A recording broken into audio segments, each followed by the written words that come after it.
No one ever expected a Tuesday morning to begin with panic. Daniel Hayes, CEO of a prestigious tech company in Seattle, was used to starting his day with back-to-back meetings, a tall Americano, and the hum of keyboards in the open office space. But that morning, his assistant stormed into his glass-walled office, pale and out of breath. "It's Ethan," she said, her voice trembling. Daniel's chest tightened. His 8-year-old son. In minutes, the world around him blurred. Ethan had been staying with a family friend while Daniel prepared for an investor meeting, but sometime during the early hours, the boy had slipped away. No one had seen him since. The police were already alerted, but the first hours of a missing child case were crucial, and every minute felt like a lifetime. Daniel sat frozen in his chair, phone clutched so tight his knuckles went white. His mind darted between worst-case scenarios and the unbearable thought of never seeing his son smile again. That's when a quiet knock came at the office door. It was Liam Carter, one of the company's maintenance workers. Most people barely noticed him, a tall man in worn jeans and a flannel shirt, with eyes that carried a certain heaviness. He wasn't the kind of person Daniel would have expected to see in that moment. "I heard about Ethan," Liam said, voice low but steady. I'd like to help." Daniel blinked, caught off guard. "You're not with the police." "You're not. I'm a single dad," Liam interrupted gently. "I know what it's like to be scared for your kid. I can't just stand here, knowing you're going through that." There was something in his tone, not pity, not politeness, but a deep, lived understanding. Daniel didn't know why, but he felt himself nodding. Within minutes, Liam was sitting across from him, jotting down every detail Daniel could remember: what Ethan had been wearing, where he'd last been seen, the names of neighbors and friends. It was the kind of focus Daniel himself had lost in the storm of fear. Outside the office windows, the gray Seattle sky pressed low over the city, as if holding its breath. Inside, Daniel realized he was trusting a near stranger, because sometimes, in moments like this, instinct spoke louder than logic. Somewhere out there, Ethan was alone, and now, for reasons Daniel couldn't yet explain, this quiet single dad was going to help him find his son. If you've ever been through a moment where help came from the last place you expected, the narrator's voice softened, you know how a stranger can suddenly feel like the only lifeline you have.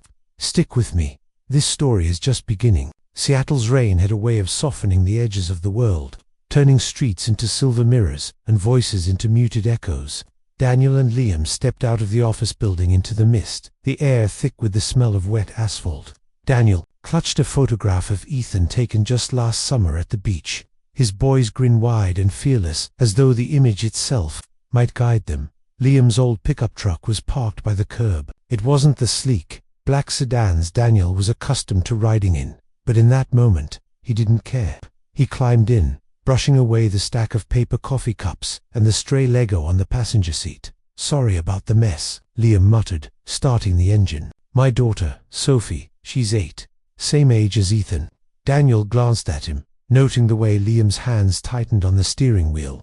There was a quiet urgency in him, not frantic like Daniel's own panic, but controlled, deliberate. The police had already searched Ethan's school and the friend's house, but Liam wasn't interested in the obvious routes. He drove instead toward the waterfront. "Why here?" Daniel asked. "When kids are scared, they don't always run home. Sometimes they go to places that feel safe to them." "Familiar," Liam said. "Did Ethan ever like coming down here?" Daniel thought for a moment. "Yes, we used to get clam chowder at Pike Place on weekends. He liked watching the ferries." Liam nodded, pulling the truck into a spot near the pier. They walked along the damp boardwalk, asking shopkeepers if they'd seen a boy matching Ethan's description. Most shook their heads. One woman at a bakery counter paused, thinking, "I might have seen him," she said slowly. "Little boy in a red hoodie. He was standing by the railing about an hour ago. Looked like he was talking to someone on the phone." Daniel's pulse kicked hard. "Which way did he go?" She pointed toward the ferry terminal. Daniel felt a surge of hope and fear all at once. They hurried there, scanning the crowd. The terminal was busy with commuters and tourists, but no sign of Ethan. Liam moved toward a security guard, showing Ethan's photo. The guard frowned. "I think I saw him heading toward the benches by the far gate, but when I looked again, he was gone."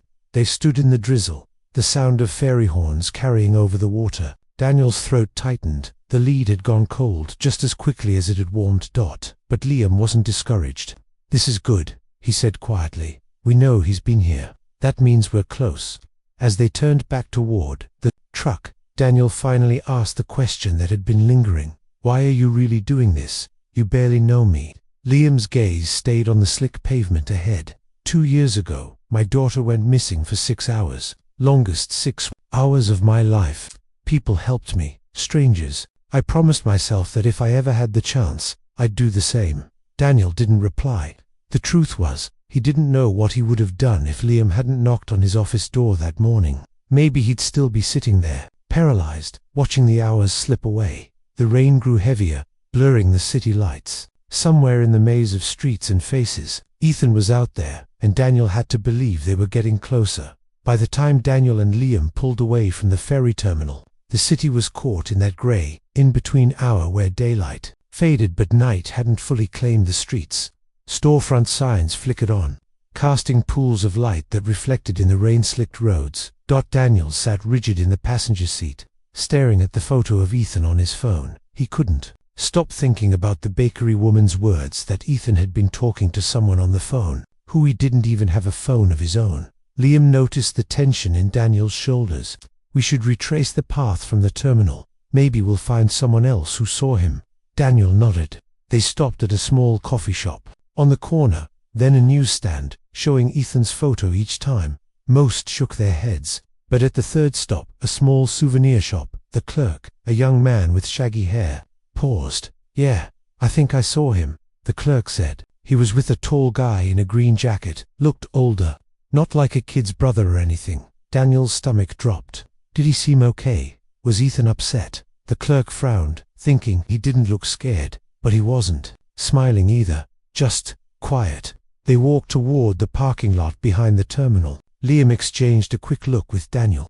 "Do you remember the man's face?" The clerk hesitated. "Not clearly, but he had a beard, dark hair. Oh, and he was limping. Just a little." Daniel's mind churned. None of this made sense. Who would Ethan leave with willingly, and why? They headed to the parking lot. The rain was lighter now, more of a mist, but it still clung to their clothes. They scanned the rows of cars, but there was no obvious sign of where Ethan might have gone. "Let's check the security cameras," Liam suggested. The lot attendant was reluctant, but after Daniel explained the situation, his voice breaking on the word missing, the man relented. In the tiny security booth, they huddled around a grainy black and white screen as the footage rewound. Then they saw it. Ethan, in his red hoodie, walking beside a man in a green jacket. The man's face was partly obscured by a hood, but the limp was clear. Ethan kept looking down, hands in his pockets. They disappeared off-screen toward a side exit. Daniel's heart pounded. "Where does that exit lead?" The attendant frowned. "Mostly to the side streets. There's an old motel down that way. Not the kind of place I'd take a kid." A chill ran through Daniel. Liam put a hand on his shoulder. "We'll go there now." The streets grew quieter as they drove toward the motel. It was the kind of place with flickering neon letters and curtains drawn tight in every window. Liam parked across the street, both men scanning the entrance. "This might be nothing," Liam said, though his voice lacked conviction. They waited, the wipers swiping rhythmically against the windshield. Then the door opened, and Daniel's breath caught. The man in the green jacket stepped out, alone. Daniel's instinct was to jump out of the truck and confront him, but Liam grabbed his arm. "Not yet. If Ethan's inside, we need to be smart about this." In the glow of the neon sign, Daniel caught a glimpse of the man's face. Something about it felt faintly familiar, though he couldn't place it. The man lit a cigarette, glanced up and down the street, then disappeared around the corner. Daniel turned to Liam, voice tight. "We're going in." The neon sign buzzed, faintly, a sickly pink glow spilling over the wet pavement. Daniel could feel his pulse in his throat as he and Liam stepped out of the truck. The rain had eased to a fine drizzle, but it only made the air feel heavier, as if the city itself were holding its breath. They crossed the street in silence, their shoes scuffing against the cracked asphalt. The motel's reception desk was tucked behind a grimy glass window. A woman in her 50s sat behind the counter, her expression bored until Daniel slid Ethan's photos toward her. "Have you seen this boy?" Daniel's voice was low but urgent. The woman's eyes flicked to the picture, then back to Daniel. Maybe. We get a lot of people here. Liam stepped closer, his tone calm but firm. It's important. We think he might be in danger. The woman hesitated, then sighed. A guy checked in about an hour ago. Had a kid with him, red hoodie. They're in room 6. Daniel's chest tightened. He wanted to run down the hall right that second, but Liam caught his arm. If we storm in, we risk scaring Ethan, or worse, if that man feels cornered. Daniel swallowed hard, forcing himself to think. So what do we do? Liam glanced at the woman. Call the police now. Tell them we have a location. While she made the call, Daniel stared at the row of faded doors down the dimly lit corridor. Room 6 was halfway down, its curtain drawn tight. A shadow moved behind the fabric, small and quick, like someone pacing. The minutes stretched painfully long. Every sound, the hum of the vending machine, the faint traffic from the street, seemed too loud. Daniel's mind replayed the image of Ethan on that grainy camera footage, hands buried in his pockets, eyes downcast. Finally, distant sirens broke through the quiet. Red and blue lights flashed against the wet walls as 2 patrol cars pulled up. Officers moved quickly, speaking in clipped tones. One approached Daniel and Liam. "You're the father?" the officer asked. Daniel nodded, and the man's expression softened. "Stay here, we'll handle it." Daniel stood frozen as the officers advanced toward room 6. One knocked firmly. "Seattle PD, open up." No response. The knock came again, harder this time. A muffled voice cursed from inside. Then, suddenly, the door cracked open. The man in the green jacket stood there, his hood down now. His beard was patchy, his dark hair damp from the rain. Daniel's breath caught. He did know this face. It took a moment to place it, but when he did, his stomach twisted. "Mark Jensen," Daniel whispered. "An old acquaintance. Years ago, they'd both been part of the same neighborhood circle. Mark had struggled, money trouble, bad decisions. Daniel hadn't seen him in years. What's going on here?" One officer demanded. Mark's eyes darted between the police and Daniel. "He wanted to see me," Mark said quickly. "The kid came to me." Daniel felt anger flare hot in his chest. "Where is my son?" From behind Mark, a small voice spoke. "Dad." Ethan stepped into view, his hoodie damp, his hair sticking up on one side. His eyes were wide, but he didn't look hurt. Relief crashed over Daniel like a wave, but before he could reach for him, one of the officers gently guided Ethan away. "We need to talk about why you left," the officer said softly. Crouching to Ethan's level, Mark was already being pulled aside, his protests drowned out by the rain and the low murmur of police radios. Daniel crouched to Ethan's height, his hands trembling as he touched his son's shoulders. "Are you okay?" Daniel's voice cracked. Ethan nodded, but his gaze flicked toward Mark. I had to tell him something." Daniel glanced at Liam, who was watching quietly from a few feet away. Something in Ethan's tone told Daniel this wasn't over, that the night's mystery went deeper than a simple disappearance. And in the shadows of that flickering motel sign, the truth was just starting to take shape. The flashing lights of the police cars painted the rain-slick street in restless reds and blues. Daniel held Ethan close as they walked toward Liam's truck, the boy's small hands gripping his father's coat. The warmth of the moment, having Ethan safe in his arms again, was almost enough to drown out the questions that had been gnawing at him since he saw Mark Jensen's face. One of the officers approached, water dripping from the brim of his cap. "We're taking Mr. Jensen in for questioning. It doesn't appear he harmed your son, but we still need to understand why he had him." Daniel nodded, his jaw tight. "And Ethan, you're free to take him home. But it might be good for us to talk to him tomorrow. Sometimes kids will share things after they've had a night to settle." Daniel agreed, though his mind was already spinning with the conversation he knew they had to have tonight. Once in the truck, Ethan sat between Daniel and Liam, staring at the dashboard. Liam glanced at him, his voice gentle. "Ethan, do you know Mark?" The boy hesitated. "A little. I met him once before, at the park," he said. "He knew my mum." Daniel stiffened. "Your mum?" His wife Claire had passed away when Ethan was 3. They'd never talked much about her with strangers, especially not in parks. Ethan's voice was small. "He told me he had something that belonged to her. I wanted to see it." Daniel's thoughts were a whirlpool: anger, confusion, fear. Why would Mark have anything connected to Claire? And why had Ethan believed him enough to leave without telling anyone? Back at Daniel's apartment, the 3 of them settled into the living room. Rain tapped gently against the windows, the storm having eased into a steady drizzle. Daniel crouched in front of his son. "Ethan, you can tell me anything. Why didn't you just ask me about this?" Ethan's eyes filled, but he didn't look away. "Because you get sad when we talk about her. I thought maybe, if I went myself, it wouldn't hurt you." The words hit Daniel with a force he hadn't expected. He felt the burn of tears behind his eyes, but Liam, sitting quietly on the edge of the couch, gave him a small nod, the kind that told Daniel to just listen. "What did he show you?" Daniel asked. Ethan fished into the pocket of his hoodie and pulled out a small, weathered locket. The gold was dulled with age, the clasp slightly bent. Daniel knew it instantly. It had been Claire's. She'd worn it almost every day. Daniel reached for it, his hands trembling. "Where did he get this?" Ethan shook his head. "He didn't say. He just gave it to me. And then the police came." Liam leaned forward, studying the locket. "Daniel, this might be bigger than just a random meeting. If he knew your wife, and he has something of hers, we need to find out why." Daniel closed his hand round the locket, feeling the faint ridges of the engraving on its surface. Inside, he knew, would be the tiny picture of Claire holding a much younger Ethan. He'd thought it was lost forever. That night, after Ethan was tucked into bed, Daniel and Liam sat in the kitchen, coffee growing cold between them. Daniel turned the locket over and over in his palm. "I don't understand how Mark fits into this," Daniel said quietly. Liam met his gaze. "Then we find out. For Ethan, and maybe for you too."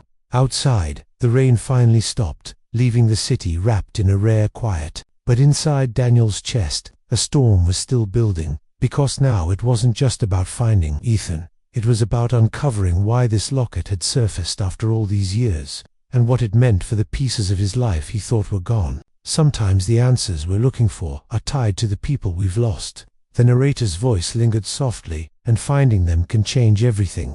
If you're following this journey, make sure to stay with us. The truth is only just beginning to show. Morning came quietly, the city still damp from the night's rain.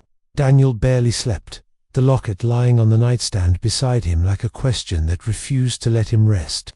The engraving on its back, a small cluster of stars, was as familiar as the curve of Claire's smile. He remembered her telling him once that the stars reminded her of home, though she never said exactly why.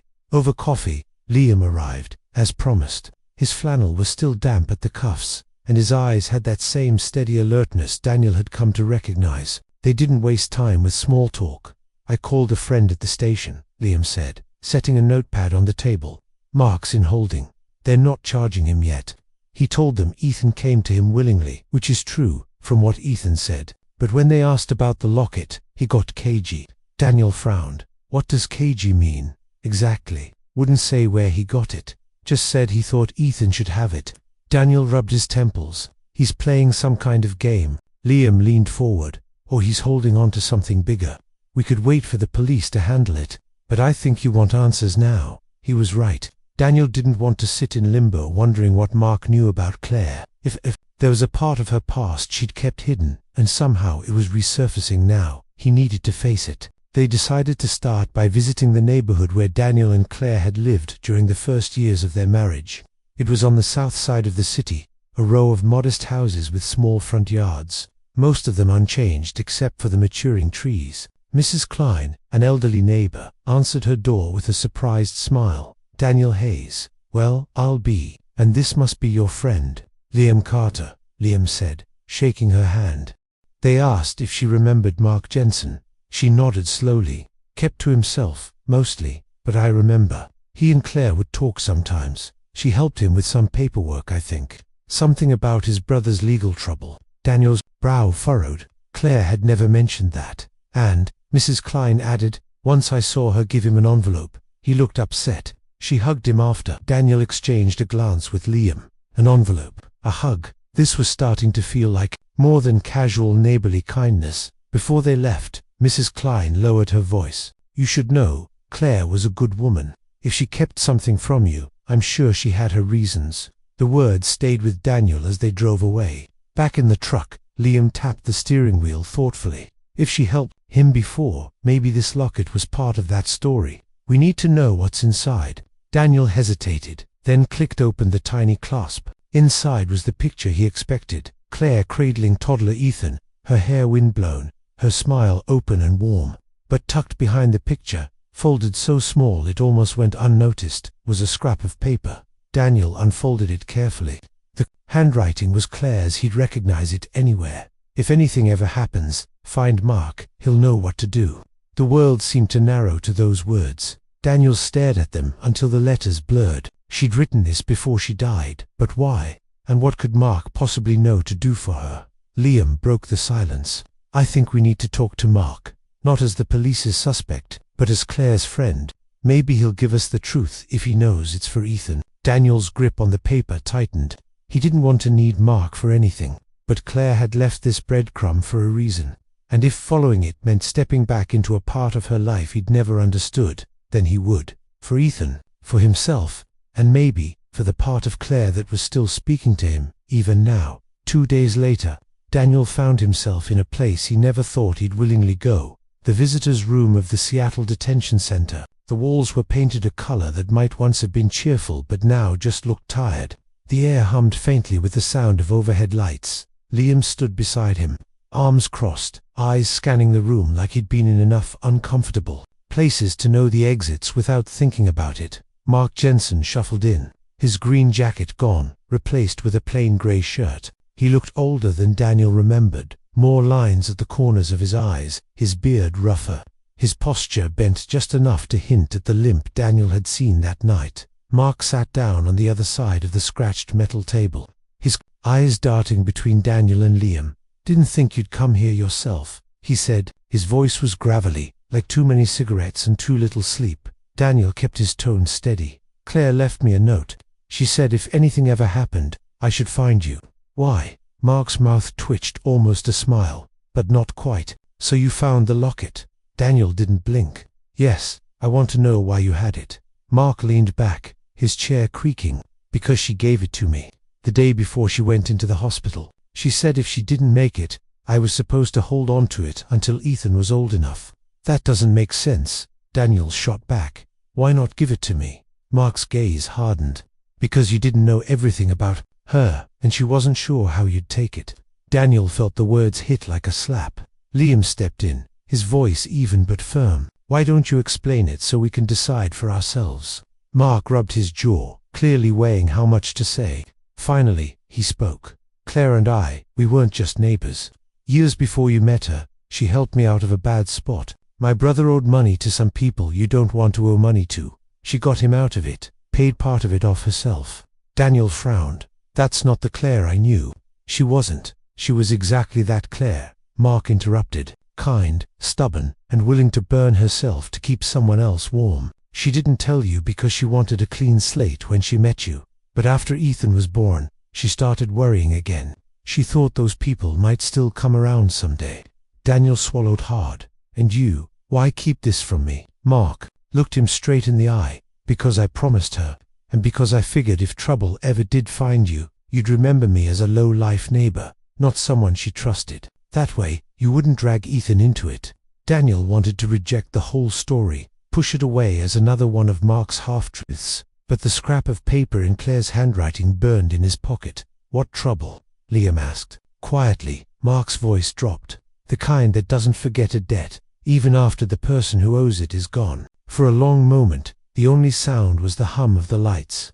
Daniel's mind raced. He thought about the stranger who'd taken Ethan to the motel. How easy it could have been for someone else, with worse intentions, to get there first. You think they'll come for Ethan? Daniel said. Mark didn't answer directly. I think he should be ready. That's why I gave him the locket. It's not just sentimental. There's something hidden in the clasp. Information Claire thought he might need one day. Daniel's heart pounded. What kind of information? Mark shook his head. That's for you to find out. When the guard came to take Mark back, Daniel stayed seated, staring at the empty chair. He felt Liam's hand on his shoulder, steady, grounding. Outside, the sky was a pale, washed-out blue, the kind that came after rain. Daniel gripped the locket in his palm, feeling the small weight of it like a key he didn't yet know how to use. The past was no longer just memory. It was knocking, and it was only a matter of time before it stepped inside. That evening, Daniel sat at his kitchen table with the locket in front of him, the small golden oval gleaming faintly in the overhead light. Ethan was asleep in his room, and the apartment was wrapped in the kind of silence that made every thought louder. Liam was there too, leaning over the table, a small toolkit spread out between them. "You sure you want to open it up?" Liam asked. "Once we do, there's no going back." Daniel nodded. If Claire hid something here, it wasn't meant to stay buried forever. Liam took the locket gently, turning it over until he found the tiniest seam along the clasp hinge. With careful pressure, he eased it open beyond its usual frame, revealing a thin metal panel. Beneath it, folded tighter than any paper Daniel had ever seen, was a strip no larger than a mat chstick. Liam handed it to Daniel. "Your turn." Daniel unfolded it slowly, the paper crackling. There was an address written in Claire's neat handwriting, and below it, a single line: "For Ethan, when he's ready to know the truth about his mother's family." Daniel's hands tightened. Her family. She always told me she was estranged from them. Liam studied the paper. Estranged doesn't mean gone. Looks like she wanted him to have the choice to find them someday. The address was in Port Townsend, a quiet coastal town a few hours away. Daniel had only been there once, years ago. The idea that someone connected to Claire, and by extension to Ethan, was living there all this time, sent a rush of questions through him. "Why not tell me?" Daniel murmured. "Why hide them?" Liam's voice was calm, but thoughtful. "Maybe she wanted to protect you, or maybe there was something about them she didn't trust." Daniel sat back, staring at the paper. The weight of it wasn't just in the words, it was in what they represented. This was a path Claire had chosen for Ethan, one that bypassed him entirely until now. The next morning, after dropping Ethan at school, Daniel and Liam set out for Port Townsend. The drive north wound along the water, the sun breaking through low clouds in streaks of silver. Daniel barely noticed the scenery. Every mile felt like stepping closer to a door he wasn't sure he wanted to open. When they arrived, the address led them to a weathered house on a bluff overlooking the sound. The yard was tidy but simple. A wooden swing hung from an old cedar, and wind chimes clinked softly in the breeze. An older woman answered the door. Her hair was white, pulled into a loose bun, and her eyes were the same shade of blue as Claire's. For a moment, Daniel forgot how to speak. "Yes?" she asked, her voice cautious but not unkind. "My name is Daniel Hayes," he said slowly. "I was married to Claire." The woman's expression softened, and something in her gaze shifted recognition, mixed with sorrow. "I'm Margaret," she said, "Claire's mother." Daniel's breath caught. He had never met her. Claire had always brushed off questions about her parents, saying they lived far away and weren't close. Margaret stepped aside. "You'd better come in." Inside, the house smelled faintly of lavender and wood polish. Family photos lined the mantel, and Daniel's eyes went straight to a framed picture of Claire as a teenager, laughing in a sunlit field. They sat in the living room, the tension between the comfort of the space and the heaviness of the moment hanging thick in the air. "I didn't know you existed," Daniel admitted. "Claire never mentioned you." "Not really," Margaret sighed. "We had disagreements. She wanted to build her own life, free from our mistakes. But I followed her life from afar. I knew, she married, that she had a son." Daniel hesitated. Why would she send Ethan here? Why now? Margaret's eyes glistened. Because she knew that someday the past would find him. And when it did, she wanted him to know where he came from, and what he might need to survive it. Daniel exchanged a glance with Liam. This wasn't just about reconnecting with family. Whatever Claire had tried to shield them from was bigger, older, and closer than he'd realized. Margaret sat forward in her armchair, fingers clasped around a mug of tea she hadn't yet sipped.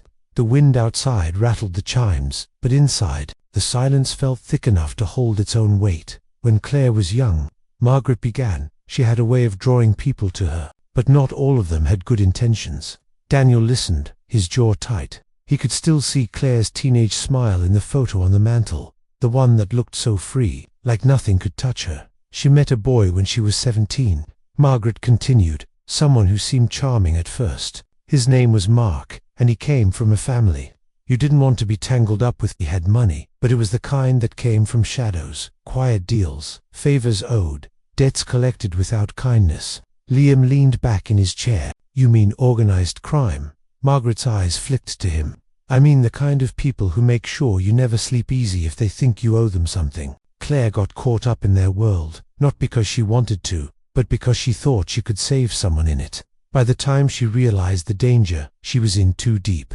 Daniel's chest tightened. He'd never known any of this. Why didn't she tell me? She was trying to keep you and Ethan clean from it, Margaret said simply. When she left them, she made enemies, and enemies like that, they don't forget.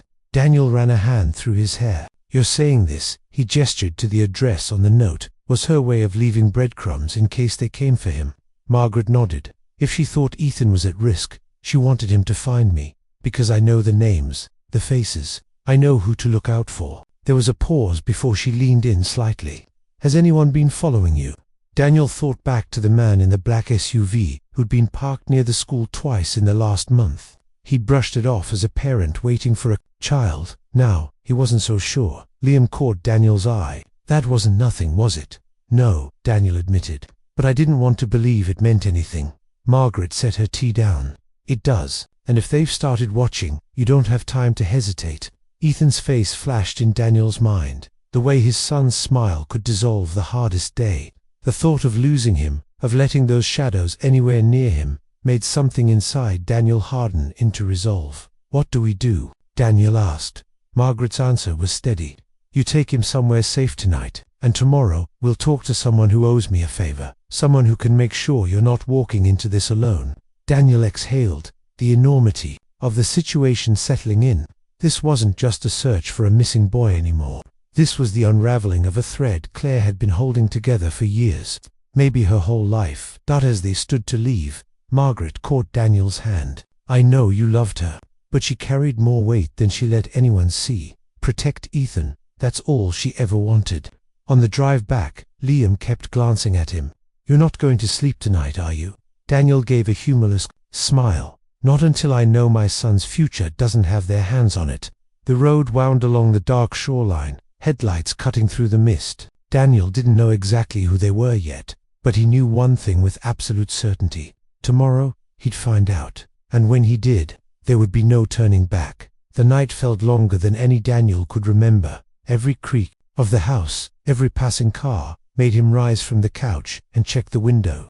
Liam sat at the kitchen table, nursing a cup of black coffee, his eyes heavy but alert. Ethan had finally fallen asleep in his room upstairs, unaware of the storm, pressing at the edges of their lives. At dawn, Margaret arrived in a beige coat and scarf, her breath visible in the cold. She stepped inside and went straight to the table. I made the call, she said quietly. He'll meet us in an hour. He turned out to be Michael Reyes, a retired detective who now worked in private security. He had sharp eyes, the kind that took in a whole room without moving his head, and a presence that made it clear he'd been in dangerous rooms before. Margaret wasted no time. Michael, this is Claire's son. And this, she nodded at Daniel, is the man raising him. Michael listened as Daniel explained the strange appearances, the SUV, the note, the photo. He leaned back when Daniel finished. I know those people, Michael said.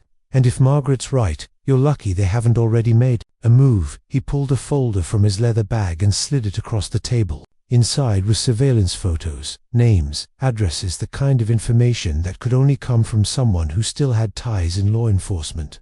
They've been quieter the last few years, Michael said. But someone's been watching. The boy.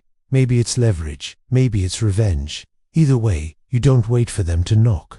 Daniel felt a rush of both fear and gratitude. What do I do? Michael tapped the folder. There's a safe house 2 towns over. I'll take you there myself. You stay until I clear you. And when this is over, you decide how much of this you want to tell Ethan.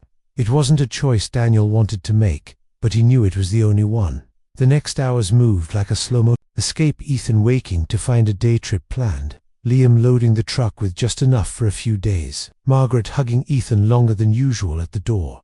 On the drive to the safe house, Ethan sat in the back seat with his headphones on, humming to music only he could hear. Daniel watched him through the rearview mirror, the innocence in his son's face breaking his heart in ways he couldn't explain. When they arrived, Michael checked the locks twice before handing Daniel a burner phone. If anything feels wrong, you call me. No hesitation. That night, after Ethan had fallen asleep in the unfamiliar bedroom, Daniel sat by the small window, looking out at the dark woods. Liam joined him, holding 2 mugs of tea. You ever think about how different life would be if Claire had told you everything? Liam asked. Daniel took a slow sip every day, but I think she believed some truths were better carried alone. Maybe she was wrong, or maybe she knew I'd still be here anyway. Liam nodded. You would have. The quiet stretched between them, not uncomfortable, more like a blanket they both understood the weight of. A week later, Michael called with news. The people watching Ethan were leaving town. No charges would stick, but the message had been sent. Ethan was not to be touched. Daniel thanked him, though he knew the debt could never really be repaid. On their last night in the safe house, Daniel sat beside Ethan's bed. Your mum, he said softly, was braver than you'll ever know, and she loved you more than anything in this world. Ethan, half asleep, mumbled, I know, Dad. Daniel smiled. Somehow, he believed him. When they returned home, life didn't snap back to normal. It never truly would, but it began to settle into something steady. Daniel held Ethan closer, spoke softer, listened longer, and in small ways, the shadows lifted. Because in the end, Claire had left behind more than a son to protect. She'd left a reminder that even in the mess of the past, love could still be the strongest thing in the room. If this story touched your heart, don't forget to like, subscribe, and share it with someone who might need a reminder that love can outlast even the darkest times. Your support helps keep stories like this alive.